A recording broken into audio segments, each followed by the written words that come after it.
Hey, David, how are how are you you doing? doing, Jack? Well, so far so good. It's we are perfectly at the halfway right now, and just looking forward for the next discussion with you. It's always nice to have different thoughts, I would say, and perspectives, and trying to see how we can try to connect with them or try to blend with them and go and toss something ahead for the next speaker. So once again, sincerely, thank you for joining us for our virtual design. I would say conversations as such, and I think people have already read the bios of all the speakers, and they know very well who you are. But uh, what's that behind you? It's an amazing virtual. I say virtual picture, but is that Stryker design? Yeah, yeah. So, I mean, first of all, super grateful for the invite, and thanks for bringing me into this. It's been fascinating conversation. Love it. Tim and Kurt have both dropped a bunch of wisdom bombs on us today, so learning a lot. This background here is our brand new building at Stryker Instruments down in Kalamazoo. Unfortunately, we're not in there right now. We're all kind of working from home. But this is one of our design spaces. This is where the teams get together throughout the building and work together and share ideas and solve some pretty wicked problems. Yeah. Excellent space. It looks like a really beautiful place, and it's designed for collaboration and getting together. And I think within a few months or weeks, I think we should be potentially joining together and working together with people to people faces as such. So before even we jump into the topic, by the way, the topic you have chosen, culture by design, is really amazing, and I'm a little looking forward to learning the perspectives from you. I think I had been to your studio a few months ago, and you were talking about getting the team together. And actually, I saw you building at least one slice or one sliver of that culture. So we'd like to learn a little bit more about that. But before we go over there, I think I've been asking some of our speakers the questions about what do you do for fun? I know you are into adventure sports. You're also into mountain biking, right? Yeah. I think Tim and I have got to get together after this and maybe go for a ride somewhere. But yeah, I'm really into cycling. Obviously, have really appreciated, despite all the terrible things going on in the world right now, I've appreciated being able to work from home and spend more time with the family. And I've been, saving 10 hours a week in traveling and commuting backwards and forwards from Grand Rapids to Kalamazoo. So definitely have appreciated that and the opportunity to just get outside and not have to wake up at 4:30 in the morning to go to go and train in the gym. So it's been kind of a welcome break, and have enjoyed getting out. So I love getting out on the bike, and my thing is kind of in ultra riding, right? Long distance stuff, and Like how long? that's How long? 80, 100, 200 miles, something like that. I'm Oh really my into that. Yeah, I kind of got the bug as I got a little older. I think as you kind of, I've been racing bikes for 30 years, and as you get older, I think you either lifestyle changes or your life situation changes, or you change as a kind of recreational athlete, and you look for more adventure and you look to push yourself, right? And I think every year that we get older, we kind of try and hang on to our teens and our 20s a little bit. So yeah, I've really been getting into ultra riding, and done a bit of triathlons, as triathlon events as well. But yeah, last year I did the coast to coast Michigan race, which was fantastic. So if you can imagine waking up in the morning on Lake Huron and taking off at sunrise, and you've got to beat sunset across Michigan, which is about 210 miles. Wow. Through the dirt roads, right? Not on the road, but on dirt roads, tracks. You get everything from the sand to the gravel to the amazing view coming into Ludington. So that was kind of a real eye-opening event, right? And kind of a strange parallel to product development, where you just aren't quite sure what's going to come around the corner, and you don't know quite what you're going to deal with, and you've got a support crew there, and that you can rely on them and trust them, and but you got to take every step at a time and every mile at a time, and you just never know quite what's going to happen.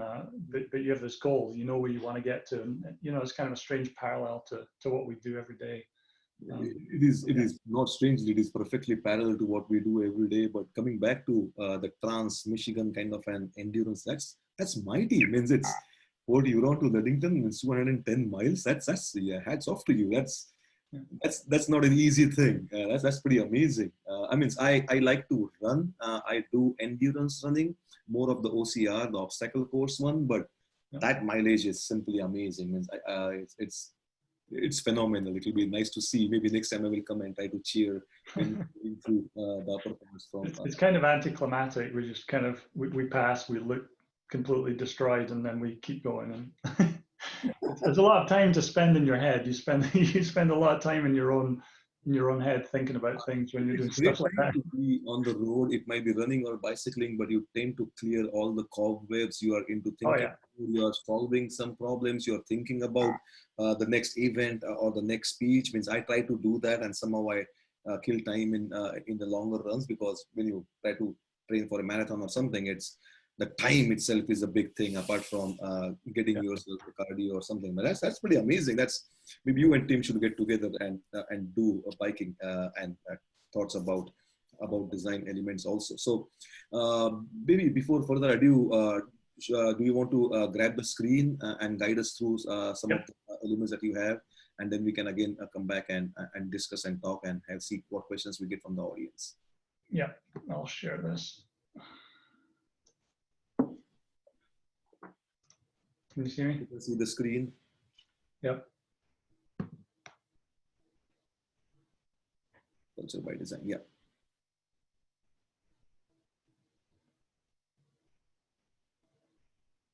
Looks good? Yeah, we can see the screen, yeah. Great. Well, again, Jivek and Linnea, thanks a lot for the opportunity. I mean, super grateful to be part of this conversation. And it's, when you asked about the COVID situation, Jivek, and this pandemic that we're all dealing with, it's been incredibly hard, I think, in many ways for a lot of people. But the sense of humanity that we've seen and that I've experienced has just been phenomenal. And it's been so cool as a design community right across the country, and frankly, the world, just to see how many people are getting together and starting to talk a little more and sharing ideas and kind of really embracing the virtual environment as an opportunity to connect and stay connected and learn from one another. And that's something I hope that we, when we talk about the new normal, I hope that's something that everyone continues to do, because it's been super inspiring just meeting with people that I'd never talked to before all this. So really excited today to talk about culture by design, and I'll get into it in a little minute. I'll give kind of a background on myself. So I'm the director of design at Stryker Instruments. We're a pretty large medtech company based out of Kalamazoo, but we're global, and we have teams all over the world, and some phenomenal designers. But more recently, I kind of call myself a school teacher and a soccer coach and the pool guy. when all of this really took off, we kind of had to adjust like everyone else, and my wife and I both work, and so working at home with two kids, 9 and 11, we were homeschooling and helping them kind of continue doing their schoolwork, and both my kids play soccer here in Grand Rapids, so had to keep them occupied because obviously the practices were not happening, and because they couldn't go to the pool, we got a small pool in the backyard, so had to learn how to deal with pool chemistry, so that was kind of interesting. Myself, I obviously don't sound like I come from West Michigan, but this is the city I'm from. I'm from Edinburgh in Scotland, and just a phenomenal city, incredible country, and my path to the US through design is kind of taken me through Europe and Asia and now in the US, and it was really cool to hear Tim talk a little bit about this and Kurt talk a little bit about this, but it brought back some memories of when I was at school, in high school, and discovering design and trying to understand what I was going to do. And I remember talking to one of my counselors at school, one of my career counselors, who said, you know, you're doing art and design and craft and design and technical drawing and all these things, and you know, you're not going to amount to anything, because you need to go and do physics and chemistry and mathematics and all these sort of very academic subjects. And I said, no, there's got to be something out there, because there's all these things in the world, and who makes all these things in the world? It can't just be mathematicians and scientists that make these things. So it, you know, as a teenager, it kind of took me some time to kind of figure out what design was. And again, like Tim said, I remember all my art teachers' names and all my craft design teachers' names, and I can't even remember who my math teacher was. So, I mean, just a phenomenal again parallel to our experience, and I love what Tim's doing, and we're going to connect, I think, after this, because we've been talking about doing similar programs here on the west side of the state with K through 12. So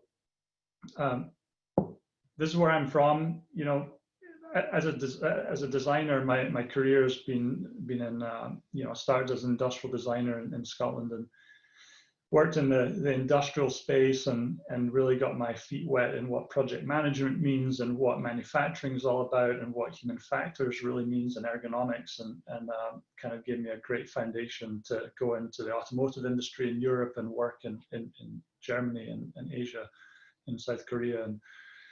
And then when I moved to the States, after meeting my now wife there in Germany, I ended up moving over here, you know, a couple of years after you, GVAC. You got 3 years on me, but I've been here now 15 years, and fortunate enough to meet with a phenomenal power tool company that was just really kind of getting up and running in North America, and now just one of the leaders in that industry, and so fortunate enough to have the opportunity to work with that company and build a design team, and you know, establish some great products in the market, and be part of creating new brands like Ego here that you see in Home Depot, and the Cobalt brand of tools in Lowe's, and just, you know, what an opportunity working with folks like Craftsman at Sears, who are just, you know, like legendary brands. So super fortunate enough to have that. You know, it's a lot of luck in your career, I think you have, but gave me the chance to work with teams all around the world, and work with European teams, with Asian teams, and now in the US. And while each region of the world is obviously very different culturally, right, as individuals, there are some very common threads and trends within the culture of teams, and how teams can be successful. And so that's what I'm going to talk a little bit about today. I'm certainly no expert. This is a deep and very broad subject, and it's written about, you know, countless times, and by people that are way more qualified than I am. But I'm hoping just to share a little bit of what I've learned along the way, and from some phenomenal people. So, you know, a lot of the world, you know, in our world of design, a lot of the time we talk about processes and tools and technologies, and how do we innovate faster, and how do we create the new best thing, and what does it take to make, you know, great product, and all the technical side of this. And I think culture and team culture, and the way we work as individuals, I think is often overlooked, and a really, really important piece of the equation when it comes to applying all those amazing technical skills that individuals have. So it's no surprise that you know, to folks on this call, and I see some names that I recognize, you know, there's you know, many top performing companies out there today, and a lot of them, you know, really attribute their success to phenomenal company culture. This is just an example of a few awards that Stryker's been, you know, fortunate enough to receive over the years. And you know, I think it really rings true. You know, there's a lot of people we hear come to our company and stay at our company for a long time, and it's because of the culture that they often talk about. So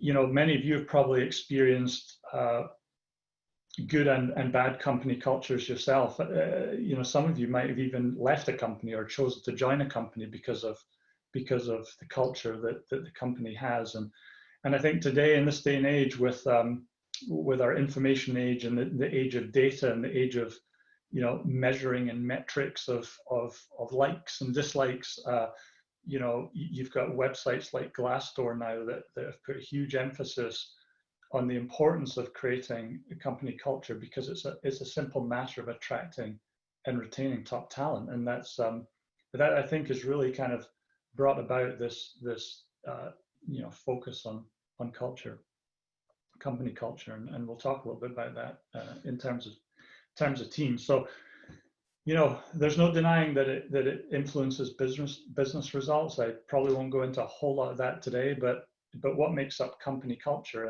and you know, is it the office space that you're in, that cool kind of Google-esque environment that was really established in the 80s and the noughties, and or is it having a cafe that's, you know, serving fantastic fresh food, or an on-site daycare, flex hours, height adjustable desks, free snacks. You know, these are all things we've encompassed into this new building that you see behind me. Is it tools and processes? Is it the equipment and technology?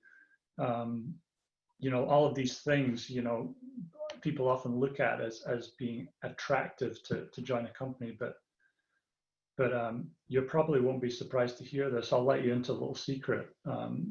The trick about culture and the key to culture is the people, and it's really all about people. It's about who you bring into the company. It's about who you attract.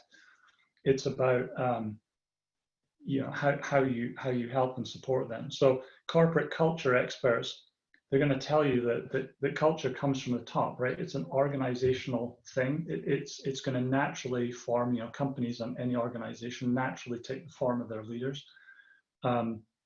They you know, naturally project themselves, and the organization takes their form. It mirrors their form, but we all have a part to play in influencing the culture of our companies and of our teams. And it can be created. Culture can be created, and it has to be intentional. There is no way about it. It's not accidental, right? Great companies that are successful because of great culture, they've intentionally created that. They've fostered it.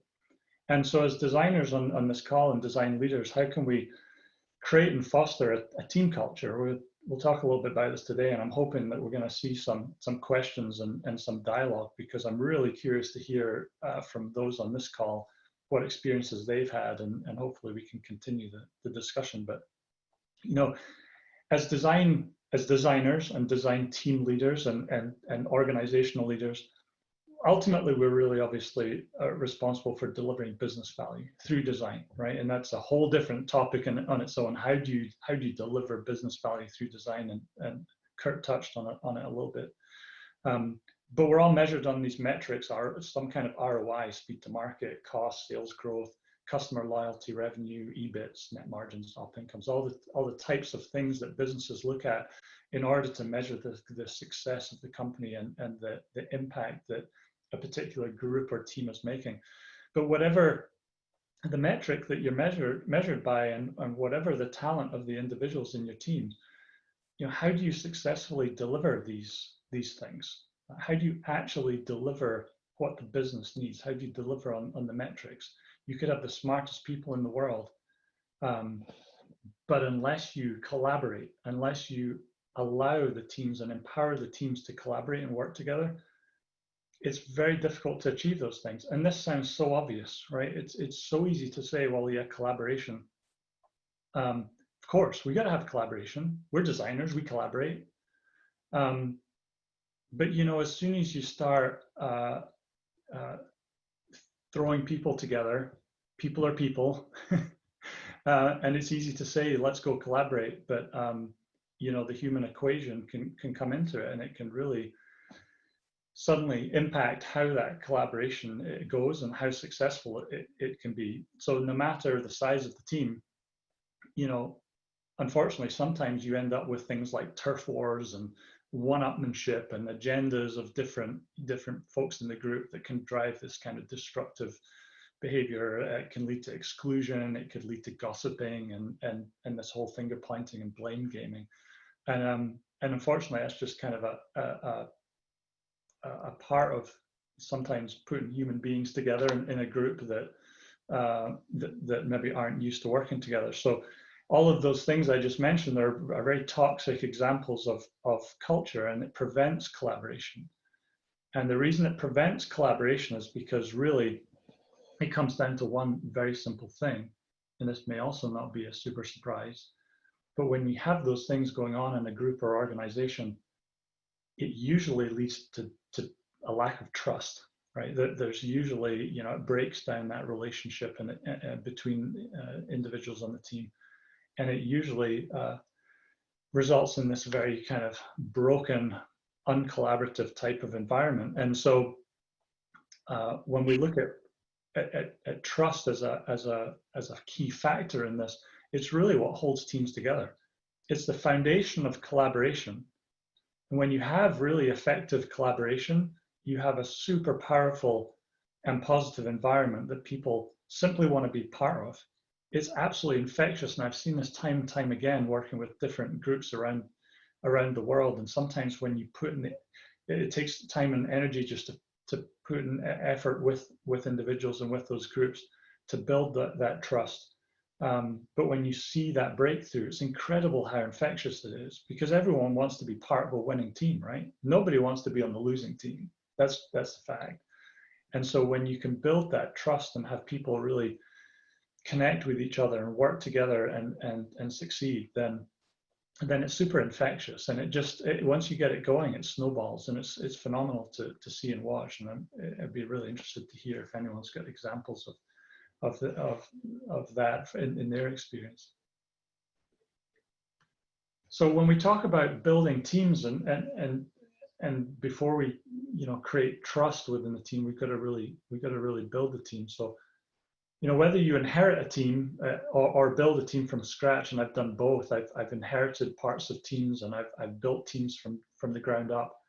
There isn't a right or wrong way to do it, and it works in every way.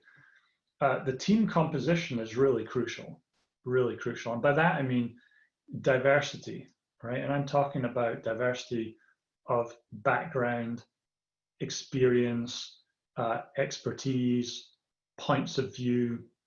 And I love what Kurt said about being able to see two sides of the coin, right? I think that's individual diversity, right? That's being able to argue out with yourself. And I think the same can be said for teams, that you need to have that breadth of diversity and that breadth of experience, because my point of view as someone that grew up in Scotland and has been working in Europe and Asia and America, it is probably different from someone that is straight out of school here in the US, or spent maybe a career here in the US.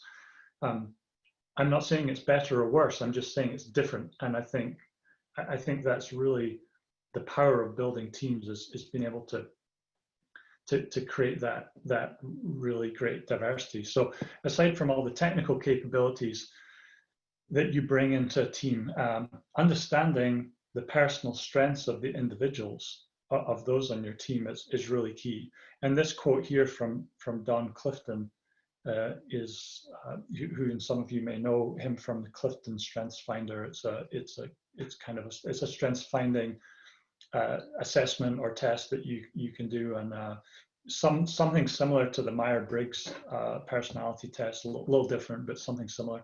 There's these tools out there to help us as team leaders and organizational leaders that we can use to really establish and understand what are the strengths that lie in our team. Not just that gut instinct you have, oh, that person's really good at sketching and that person's really good at 3D.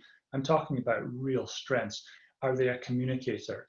Are they an activator? Are they an achiever? Are they high in competition?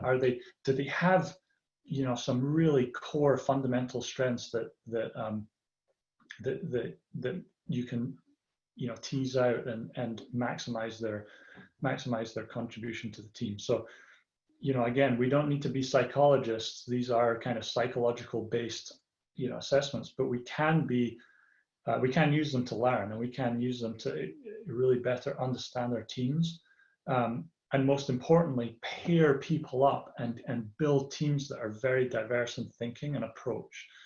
Because you don't want a team that's got a whole bunch of activators that just go, go, go, go, go. And you don't want a team that's completely strategic and blue sky thinking, because they're going to spend all day flying around in the blue sky space. You need a nice blend of strengths, right? And what I've learned, over the years is that strengths have a high point and a low point. There's an upside and a downside to having strengths. Competition, for example, many will say it's a fantastic strength to have. That person's incredibly driven. They're very competitive. They push for the best. They strive for the best. There's no holds barred, and they go all in.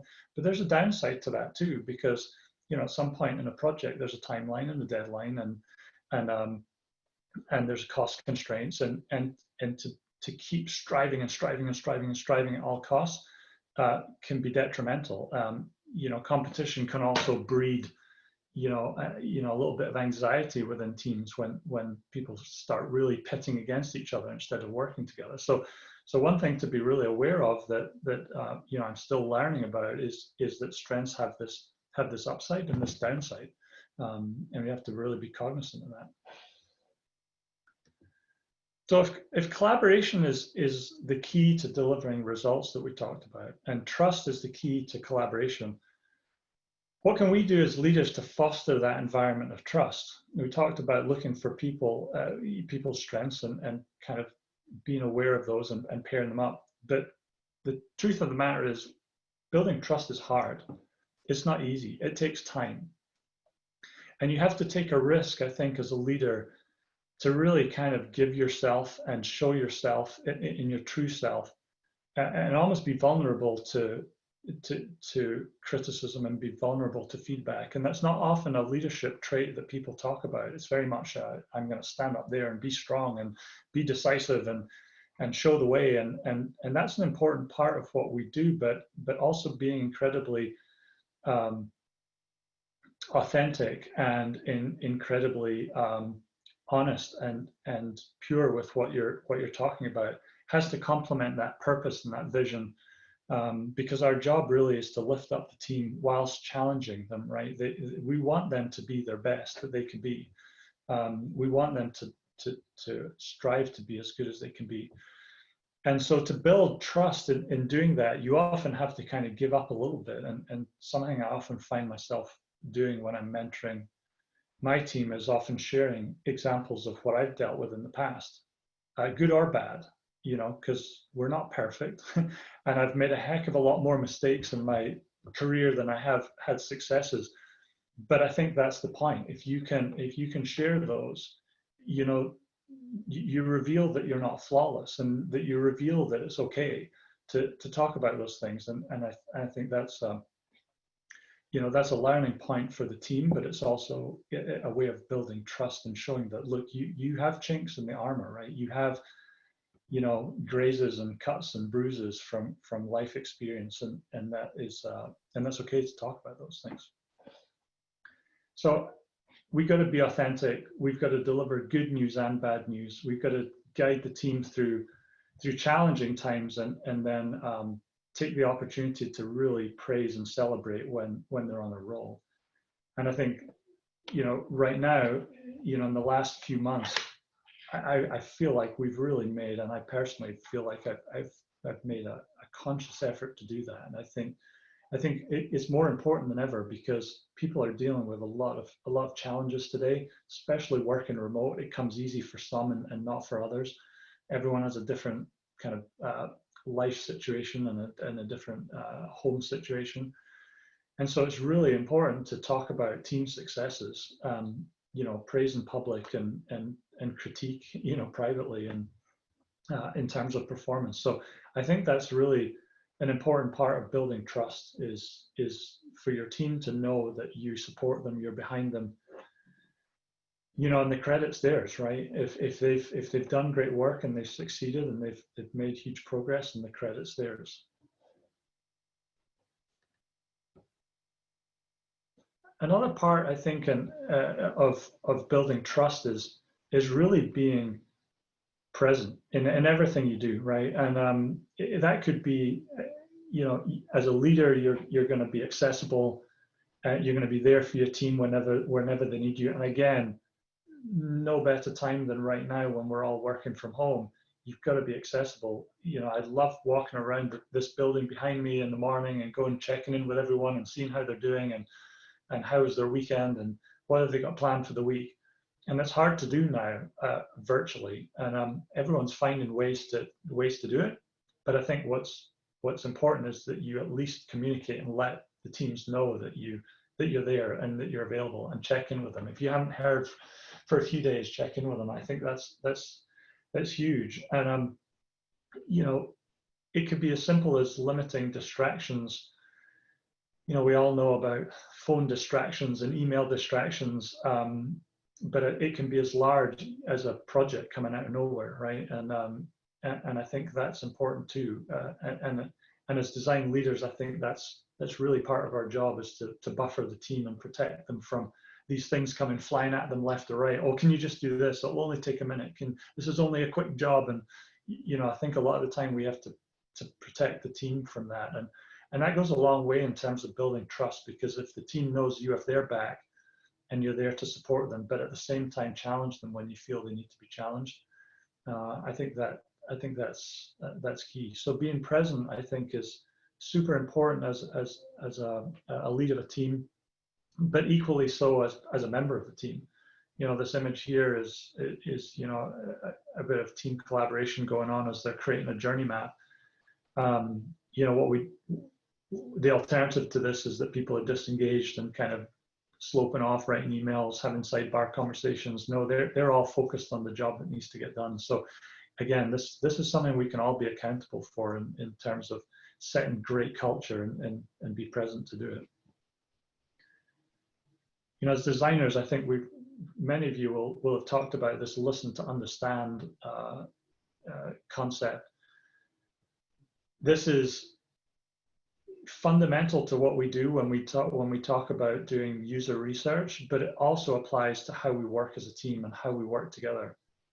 My son taught me a lesson a couple of years ago when he came up and was talking to me, and I was on my phone, and I'm sure I wasn't doing anything that important, and he continued engaging with me and continued trying to talk to me, and I was busy, engrossed in whatever I was doing. I'm sure it wasn't that important.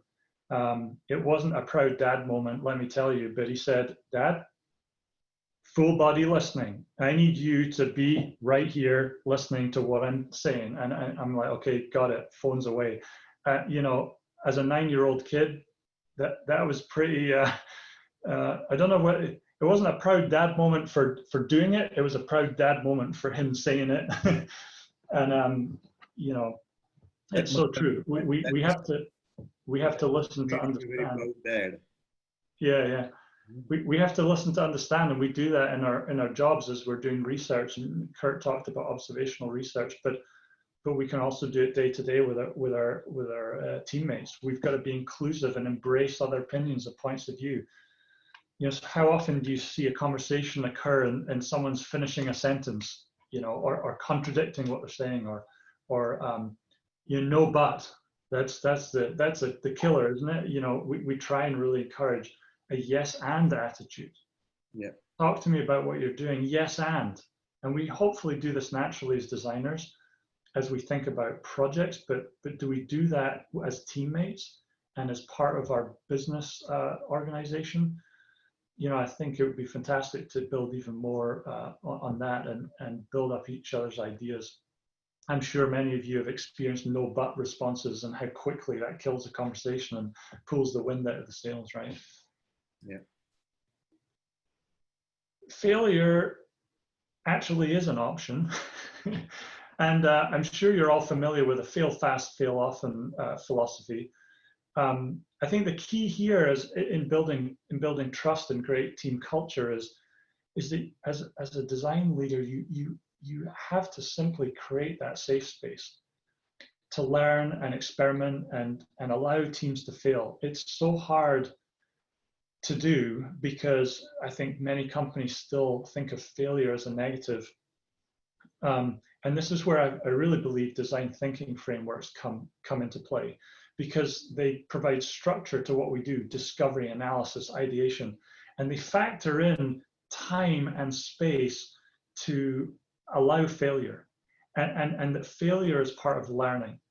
And whether it's doing a project or whether it's coaching someone on their own personal career progression, those failures are learning moments. It's okay that someone didn't do the right thing, or shot off the wrong type of email, or had a disagreement with someone else on the team. That's okay, but let's learn from it. Let's talk about it. Let's learn from it. Let's move on. And I think that's key. And we have to be watching out for those things, that as individuals we're helping learn from those failures. I was really fortunate enough a couple of years ago to meet this guy, Larry Sen, and from the company Sen Delaney, and he had a really profound impact on my perspective and understanding of our own thinking and what it can do to help others. And we sat in a workshop with him, and he coached and mentored us through many things. And this is just one example of one of the concepts he shared. And I encourage you guys to go pick up his book. It's called The Mood Elevator. It is absolutely transformational. It's just so simple that you'll laugh and go, well, yeah, duh. But it's so impactful. And the whole point of the mood elevator is that it's our thinking that creates our moods. So when you are feeling down, depressed, anxious, when you're feeling irritated at work, there's things going on around you, yes, that may seem to be causing that, but it's the way you absorb those and the way you think about those is what drives the actual mood and the response you have. You don't have to have a kind of, upset or angry or frustrated response to the things that go on around you. And the midpoint of this mood elevator is curiosity. And that's because if you enter into a situation and can at least be curious and at least ask the question and try and understand and learn, it immediately starts opening your eyes to what the potential could be in terms of the positive. Because very often the things we get upset about, particularly in teams and particularly on projects and in business, are usually generally because there's a bit of disconnect and there's a bit of misunderstanding and we're not quite seeing the other point of view. And we haven't quite stopped to think, again, go back to listen to understand, we haven't stopped to think about or ask where the other person is coming from. And so curiosity is kind of that kicking off point. And this is, was just honestly transformational when I saw this and learned of this framework. And so I'd encourage you guys to look into that. Again, as most designers, I feel like we generally have a curious mindset. Kurt was talking about just seeing things and just knowing that it can always be better and being actively seeking out problems. And I know we generally ask the 5 whys, and we try and dig below the surface to try and understand, and we do that on our projects. Are we doing that in our teams? Are we doing that when someone critiques our work? Are we doing that when someone gives us their perspective or point of view of what we did that day or how we handled it? I think it's a great tool to also use to progress ourselves and just help ourselves understand what we're doing, how we can be better. So I'll ask you guys this: how would you rate your team culture? How would you rate your company's team culture? How do you measure culture progress? How do you even go about measuring it? It's not a hard metric, right? It's not revenue. It's not sales. It's nothing super tangible. Is your team culture helping or hindering you? Are you embracing change or are you resisting it? And what would you give your culture leadership on a scale of 1 to 5? How would you rank what you're doing? How much time are you spending in a week with your team talking about these kind of things versus project deliverables? Are you on time? Are you on budget? Have you got that design done yet? How's your technical skills coming on? How much time are you spending on focusing on the team culture, because we've talked about a few things today and signs of bad culture, the gossiping, the blame games, the exclusion piece of it. But what does good culture look like? Well, good culture feels fantastic, right? It feels amazing. It's engaging, it's energizing. I'm sure you've all probably been there at some point and had a glimmer of this, and I hope a lot of you have. But it's that feeling of high-fiving the team after a project or after a hard day's work, and knowing that we just gave it our all, and we look what we delivered. Because at the end of the day, good culture is super productive. It's very, very productive. And again, hard to put kind of a tangible element on that and say it delivers to the business bottom line, but there's no doubt that it's productive, because when teams are having candid, constructive conversations and they're celebrating each other's wins, whilst being super accountable for supporting each other through the tough times, because let's face it, we all deal with some of the struggles as in our businesses. You're already winning, and the metrics are going to come. If the culture of the team and the culture of the organization is super positive and very transparent, and everyone's supporting and lifting each other up, and has genuinely got each other's interests in mind, the metrics will come, they'll happen. And so designers are known for being change agents and collaborators. It continues to be our responsibility to engage our teams and all of those around us, and listen to feedback and drive those candid conversations and lead by example. So my call to action with this group it is really that while we all focus on building the team's technical skill sets, we should really not lose sight of building and developing the soft skills, right? Creating that mindset in the individuals and mindset in the team to create a positive team culture. And when individuals and teams operate at their best, not only does the work become a lot more fun, ultimately the business impact is much greater. So this is a journey that I'm on and learning every day. And I learn probably more from my team than I'm sure they learn from me. But I'm curious to hear from this group, and curious to keep the dialogue going, and looking forward to continuing the conversation. Thank you, David. That is beautiful. I like the way, because I was looking forward for understanding this, and you really have shed lights on plenty of factors.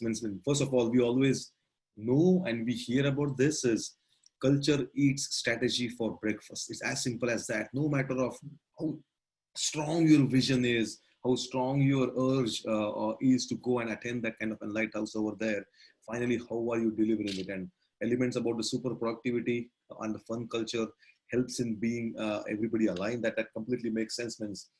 I think people always know about, I sometimes share and diagram where right at the center in the crosshair is a product and a human interaction, but the product is inside its category of the industry. Industry is molded by society, and society is always molded by culture. So right at the center, we have the design interaction. Literally around us, we are surrounded by culture. And I think you convinced me in saying that it's not that we can look at both the ways.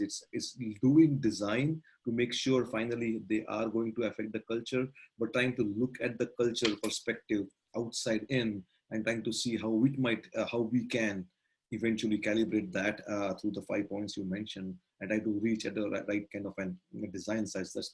It's pretty amazing. I know we will still take a few questions, even though we are beyond a little bit time as such. I think you just mentioned one, what might be the top destroying factors of trust in a workplace culture? You mentioned gossip, but anything else that comes to mind, which would be like, these are the things not to do, and gossip is one of them. Anything else that comes to your mind that? Yeah, not to do. Yeah, I'll jump back to that slide, because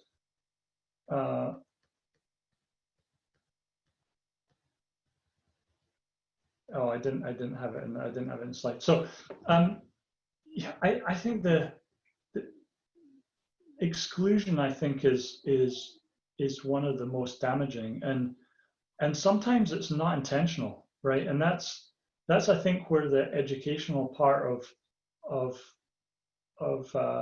design within an organization can really help, because especially larger organizations, exclusion can be really damaging, because uh, everyone has a point of view, everyone has a different perspective, and I think you guys will probably attest to this, but when you have a variety of points of view and you've got a variety of expertise in the room, and you've got a nice blend of backgrounds, you generally end up with a lot more knowledge collectively than just having one group of people doing the work. So I think exclusion can be, again, intentional or not, can be kind of damaging, because then you create this us and them culture, and that's, at the end of the day, we're all working for companies, and it should be us versus the competition, right? It should be, that's okay to have an us and them.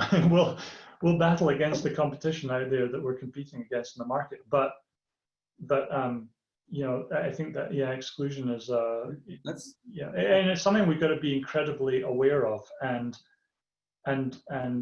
thoughtful about, because there's obviously a time and a place to bring people together, and it doesn't always make sense to have everybody in the room every day, right, all the time. That obviously isn't practical in many cases. So I think you just have to be very intentional about how you include, and very intentional about and communicate well as to when you would exclude and why. And I think as long as that communication's there and people understand why and the need and the purpose, then I think it saves a lot of that gossiping, because then suddenly, it's not just imagined. The problems aren't just imagined. Everyone knows where they stand, and you said it about the communications part. As long as you're transparent in the way it has to be there, people don't start thinking their own mind games about what if scenarios, and even if that was not the intention, they might arise or arrive onto a different element. One more question that came up was, it might be a transactional question, but what is your take on cubicles versus open desks work environment? And maybe we need to have some I would say parenthesis for this question.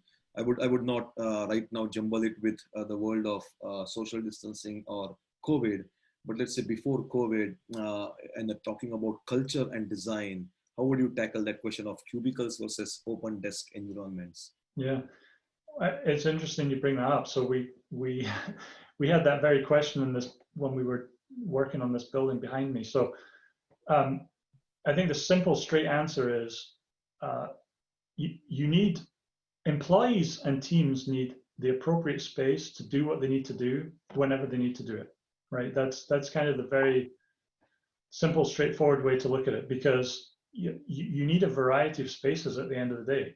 Not everybody can work in a very open, collaborative environment all the time, and not everyone can work in a closed cubicle all the time.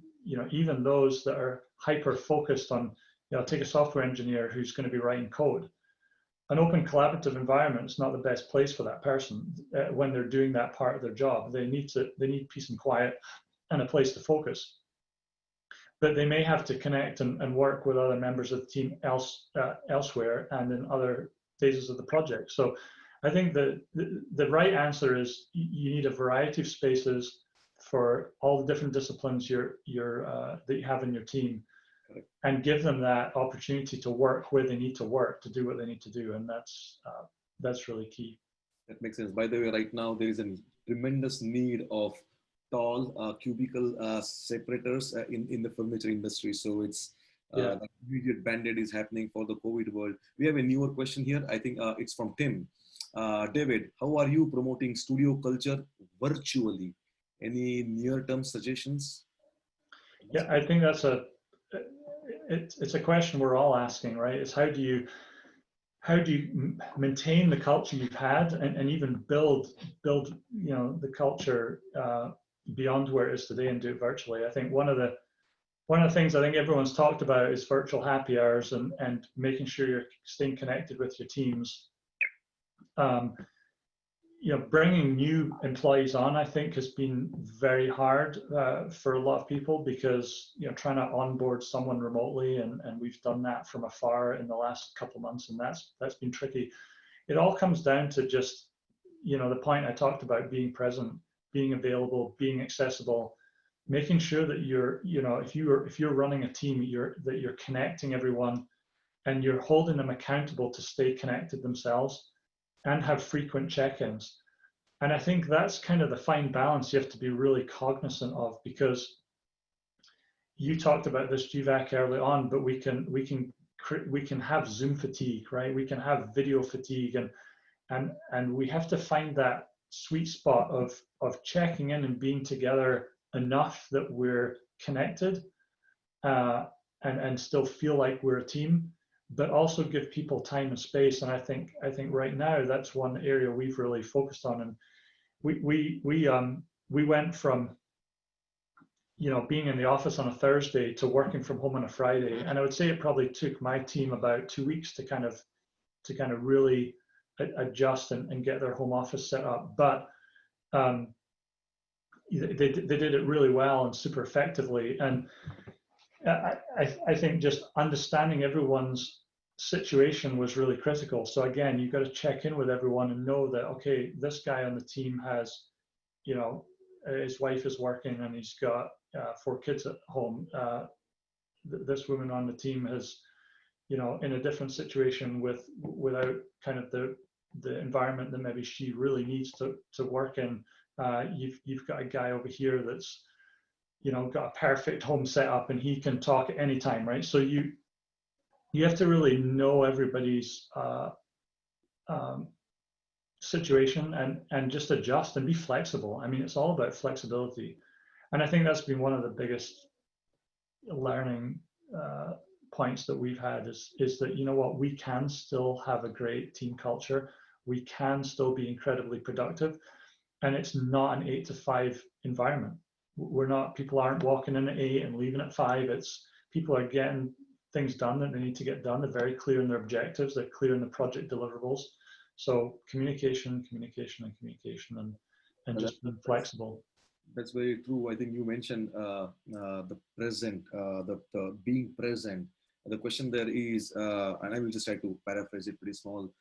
Being present is always good, but how do you juxtapose it with helicoptering? How to make sure you're not micromanaging also, right? Means, is there any way to make sure you're not overbearing on the team versus trying to make sure they also have their loose ends or can kind of and have the play structure over there? Yeah, that's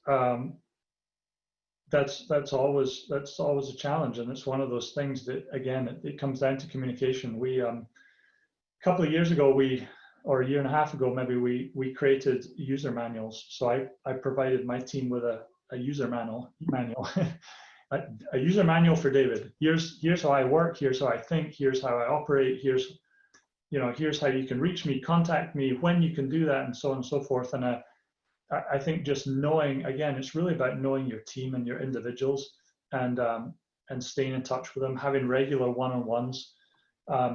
Let them know that, look, you can call me when you need to call me.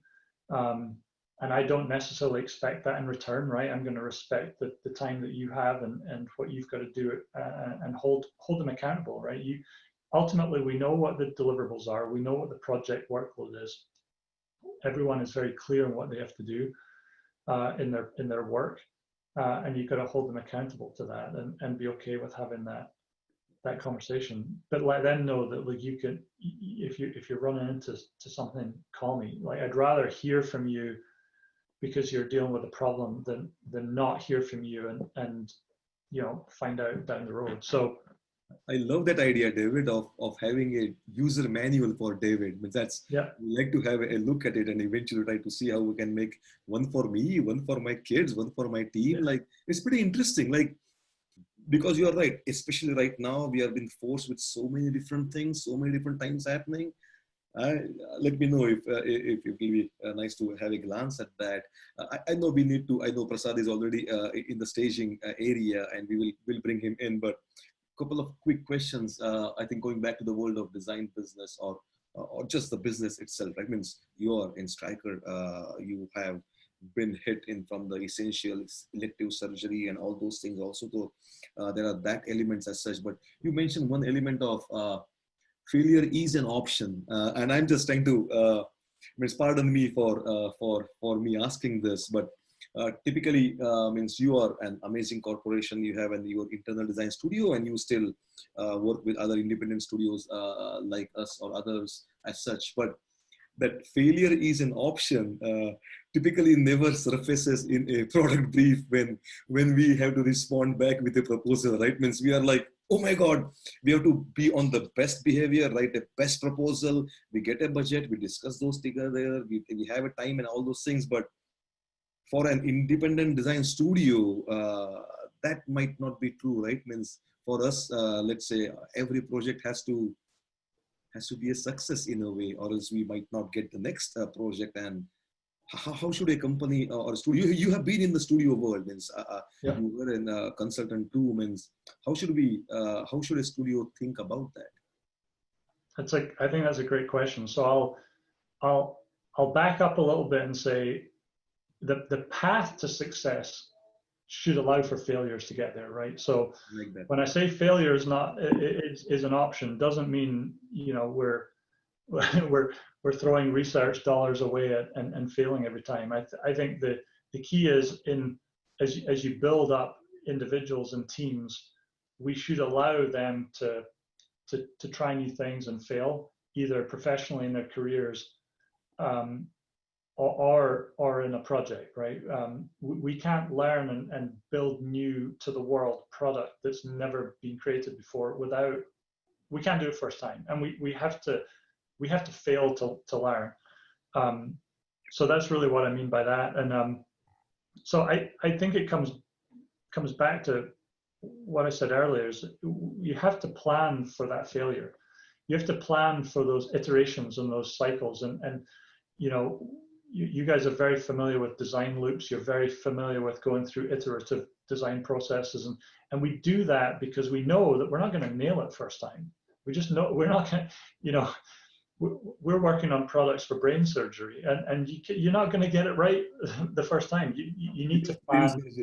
Right, you need to plan for those design loops, and you need to be okay with failure, but doing it haphazardly and just kind of shooting off and doing it isn't the right way either. It has to be structured and intentional, and that's where really design thinking methodologies come in, I think. And we have our version of that called customer-centered design, and it's a very structured framework.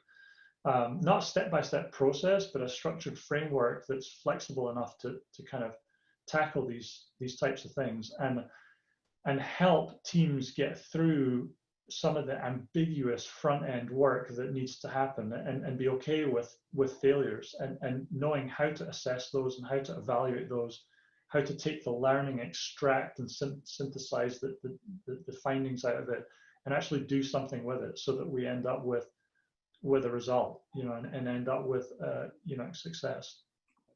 And checkpoints along the way, I think, are critical. I mean, it's okay to do a project, and we could expect not every project's going to be successful, right? I can't remember the latest percentage now of failed R&D projects, but there's a lot more R&D projects in the world that get killed or are not successful than actually succeed. And so I think it's important to just have those checkpoints along the way and be reviewing with the team. And as we would work with a firm like Sundberg-Ferar, we are constantly reviewing where we are and what we're doing. And if we need to, we'll either course correct together and decide, okay, we've learned something new. This isn't going where we thought it was going to go, so we're going to course correct, or stop the project. And there's no harm, no foul if you have to stop a project and realize, you know what, this isn't what we thought it was going to be. There is nothing here. It's either not commercially viable, or it's not, technically viable or feasible or whatnot. It's okay to put that project on the shelf or stop it altogether. And I think many failed projects are the result of, despite all the signs, they're keeping on going. And sometimes it's okay to say, look, we've learned a lot, and this isn't going to work. So we'll stop. So hopefully that Oh, no, no, not Grateful. hopefully. Means the question, you answered the question you unpackaged the question in a very beautiful way. Means it really makes sense. Means I know we both have accents, and my accent is a laughable one, but I think your Sean Connery accent, somehow that mixed with your telling style, it's convincing me pretty fast.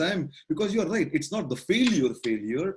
It's not fail fast, fail often. It's about making sure you are doing those iterative loops. And other way to look at the iterative loops is like, okay, we are doing this because we expect something might derail, but we'll course correct, bring it back over here, and as long as you are maintaining that and keeping space for that in your design cadence, all should be well. So that's a beautiful thing. I know we have to let you go, but if you allow me just a last parting question, I would say I'm trying to ask that similar question to all the speakers. And Prasad, hold on just for 1 or 2 minutes. I saw the list. Means eventually, if you're okay, just send a link to the book that you mentioned. You said mood elevator, and you just showed kind of a nice spectrum from the lowest thing I think was depression, and the topmost one was grateful. So my question was just looking at your journey, your illustrious journey, 15 years over here, and before that in Scotland and elsewhere in Europe too. David, what are you grateful for? Oh, the list is long, I think. When it comes down to it, I think if I look at everything, life and family and career, I think I'm just grateful for all the opportunities. So many times, when we talk to young designers, young professionals, they're really looking to craft and shape their career and plan it out. And to be honest, what I've learned is that you can't plan everything. You can't set your career path for the next 30 plus years.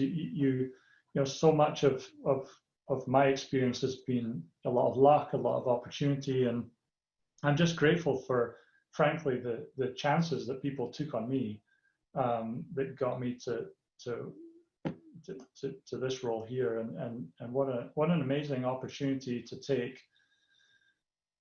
design skills, which I feel apply to any business in any industry, even though they're so diverse. Automotive is very different from product design, is very different from medical design. But